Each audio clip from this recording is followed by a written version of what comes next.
Hi hi friends, how you. तो मैंने सोचा मैं कुछ वीडियो बनाऊंगा जिसमें आपको छोटा छोटा टिप्स देते रहूँगा जिससे आपको फ़ायदा हो। तो आज मैं बोल रहा हूँ लाइक आप जब जिम में जाते हो, मैंने बहुत लोगों को देखा, आप वर्कआउट कर तो रहे हो लेकिन you should ask some seniors, your trainer.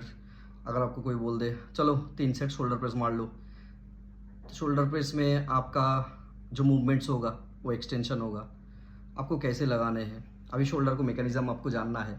Shoulder आप डेल्टॉइड मार रहे हो, उसका 3 हेड होता है, इंटीरियर, पोस्टीरियर, लैटरल। तो आप अगर शोल्डर प्रेस लगा रहे हो तो उससे आपको पूरा वॉल्यूम का ट्रेनिंग कर रहे हो। तो पूरा वॉल्यूम का जब ट्रेनिंग कर रहे हो शोल्डर प्रेस, आपको एंटीरियर में आना चाहिए, लैटरल हेड में जाना चाहिए। तो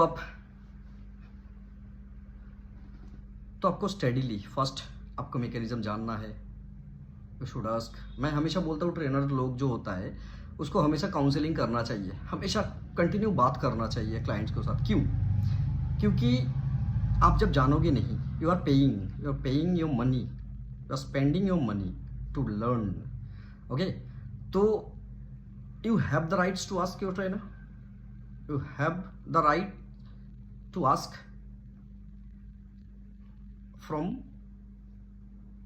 anyone if you are taking guidance from anyone.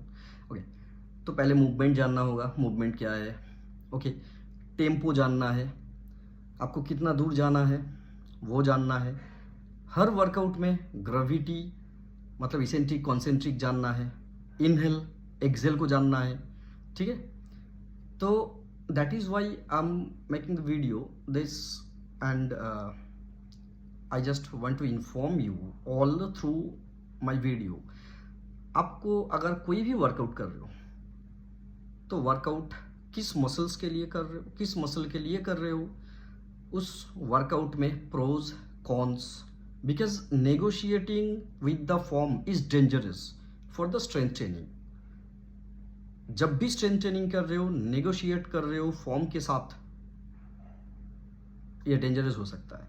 तो इसलिए हमेशा मैं बोलता हूँ ना, फॉर्म के साथ नेगोशिएट कभी भी मत करो। और उसके लिए हमेशा हम जो ट्रेनर्स लोग हैं या सीनियर्स कोई भी किसी को गाइड कर रहे हो, तो हमेशा अगर किसी को गाइड कर रहे हो तो सही से करो, उसको समझाओ ये वर्कआउट इसलिए करते हो, इसका प्रोज कॉन्स एंड कितना दूर। जब प्रोज कॉन्स कब आएगा? जब आप फॉर्म में नेगोशिएट हो रहा है, तब आपको देखना चाहिए ओके कि मेरा जो फॉर्म है एक्सटेंशन, मुझे कितना ये करना चाहिए या ये करना चाहिए।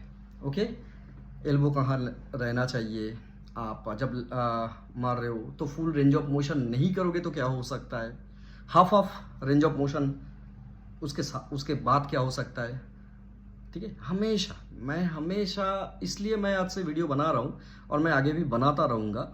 जो इस सालों में मेरा एक्सपीरियंस हुआ उस चीज़ों को लेके, ठीक है, हमेशा मैं करता हूँ। एंड मैं अच्छा बहुत जिस लोगों को फॉलो करता हूँ वो हमेशा बात करता है, हमेशा बात करता है। कोई सोचेगा इतना बात क्यों करता है, इतना भाई बात करना पड़ता है। अगर आप नहीं बोलोगे तो उसको कभी समझ में नहीं आएगा। मैंने बहुत सारे क्लाइंट्स को देखा है आज तक वर्कआउट का नाम ही पता नहीं है। That's not their fault, may be their fault, या आप बता नहीं रहे हो। बताओ, हमेशा बताओ ये वर्कआउट किस लिए कर रहे हो, क्यों कर रहे हो। स्ट्रेंथ के लिए कर रहे हो, हाइपरट्रोफी के लिए कर रहे हो या एंड्योरेंस के लिए कर रहे हो, कितना रिपीटेशन करना चाहिए। हमेशा 10 मारो 15 मारो नहीं। अगर कोई रिपीटेशन मार रहे हो तो क्यों मार रहे हो, इस रिपीटेशन का इफेक्ट क्या हो सकता है, रेस्टिंग टाइम क्या हो सकता है, रेस्टिंग टाइम क्या होना चाहिए, ये रेस्टिंग टाइम से ये होता है, ये रेस्टिंग टाइम से ये होता है। हमेशा बोलना चाहिए, हमेशा बात करोगे ना तो मे बी, क्योंकि इस प्रोफेशन में तो हम लोग इसलिए आए हैं क्योंकि कोई सीख पाए, हम सिखा पाए। ठीक है, नॉट जस्ट कि कोई आ रहा है वर्कआउट कर रहा है चले जा रहा है। No, this is not our goal and आपका भी ये गोल नहीं होना चाहिए। आप अगर आए हो तो कुछ सीख के जाओ, कुछ नॉलेज लेके जाओ। हाँ, बहुत चीज़ हमें पता नहीं है, अपडेट हो रहा है, बहुत कुछ अपडेट हो रहा है। तो ये जो अपडेट हो रहा है हम भी सीख रहे हैं, एवरी डे नया कुछ आ रहा है। और ये बहुत बड़ा सब्जेक्ट है, अगर कोई बोलेगा कि मुझे सब कुछ पता है, हो ही नहीं सकता। सब कुछ पता किसी को नहीं होता है, शायद किसी को ज़्यादा पता है, किसी को कम पता है। And workout is not the ultimate things in the gym, because कोई भी अगर 6 महीना 1 साल से वर्कआउट कर रहा है तो उसको भी पता है कि चेस्ट का वर्कआउट क्या होता है, शोल्डर का क्या होता है, बैक का क्या होता है। But you have to know the proper posture, proper form, उसके लिए टाइम लगता है। तो टाइम दो, लेकिन करो जो सही है उसको करो।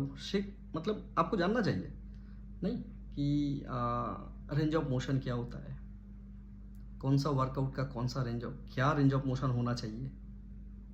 ठीक है, आपका हर एक मसल्स, या आप जब स्टैंडिंग पोजीशन में भी हो, सिटिंग हो, कोई भी कोर एंगेजमेंट क्या होता है, ये सब कुछ जानने के बाद आपका हो सकता है किसी को ज़्यादा टाइम लगता है, किसी को कम टाइम लगता है, लेकिन उसके बाद आपका जो बेसिक्स वो आपका इतना स्ट्रांग हो जाएगा, उसके बाद कोई भी वर्कआउट में भी अगर कोई नया वर्कआउट करो तो थोड़ा टाइम लग सकता है, लेकिन आप कभी भी पोस्चर में गलती नहीं होगा। अगर पोस्चर ठीक नहीं है तो उसके लिए बहुत कुछ है, करेक्शन करो, वो करेक्शन करने के बाद वर्कआउट करो।